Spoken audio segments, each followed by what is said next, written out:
Assalamualaikum warahmatullahi wabarakatuh. Selamat datang kembali di video pembelajaran mata kuliah korespondensi Niaga Bahasa Indonesia. Pada pertemuan kali ini kita akan membahas terkait dengan surat lamaran kerja.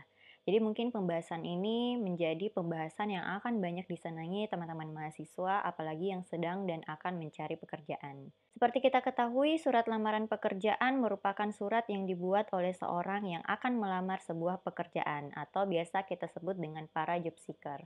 Di mana kemudian para job seeker ini akan mengirimkan surat lamaran tersebut kepada badan atau lembaga yang sekiranya dapat memberikan pekerjaan.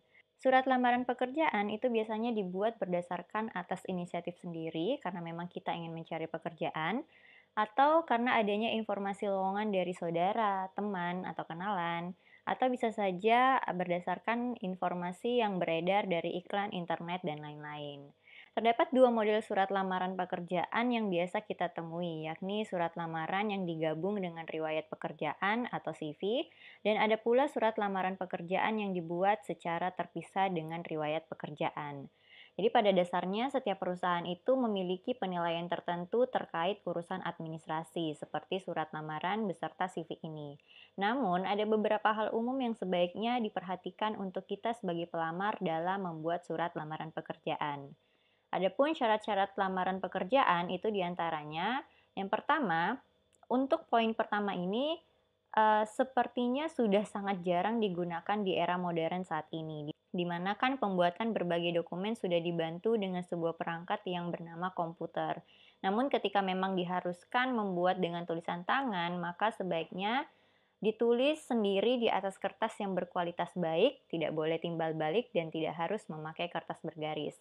Artinya kalian boleh menggunakan kertas HVS yang polos atau kalau memang ingin rapi, gunakanlah kertas bergaris.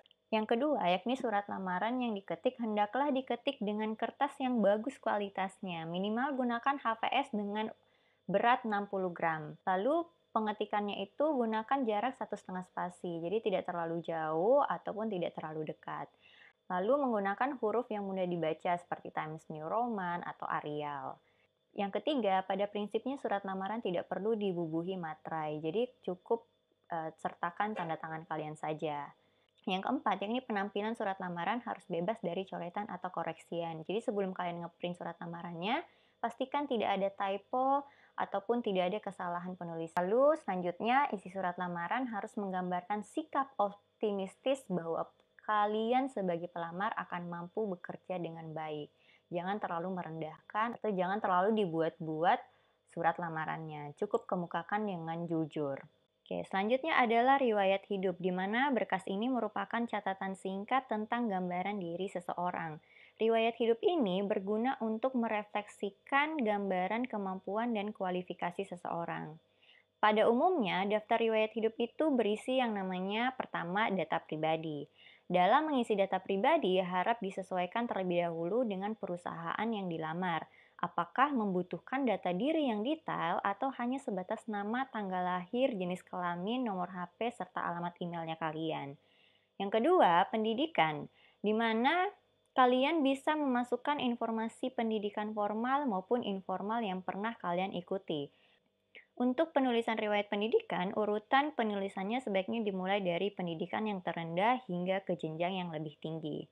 Lalu ketiga ada pengalaman bekerja. Penulisannya juga dibuat secara kronologis seperti riwayat pendidikan, dimulai dari kapan bekerja, dari tahun berapa sampai tahun berapa, jabatannya kalian apa, perusahaannya apa, kantornya di mana, dan mengapa kalian berhenti bekerja. Begitupun juga dengan pengalaman organisasi. Informasikan tahunnya, kegiatannya apa, peran kalian dalam kegiatan tersebut sebagai apa. Next, yakni keterangan lain. Keterangan lain ini difungsikan untuk keterangan tentang keahlian khusus, kepemilikan sertifikat, atau kegemaran pribadi, dan lain-lain. Sebaiknya untuk keterangan lain ini dimasukkan informasi yang sangat relevan dengan jabatan yang ingin kalian lamar. Tambahan tips untuk kalian yang sedang buat CV, jadi sebaiknya jika mengirimkan surat lamaran melalui email, gunakan alamat email yang profesional, hindari menggunakan email anonim.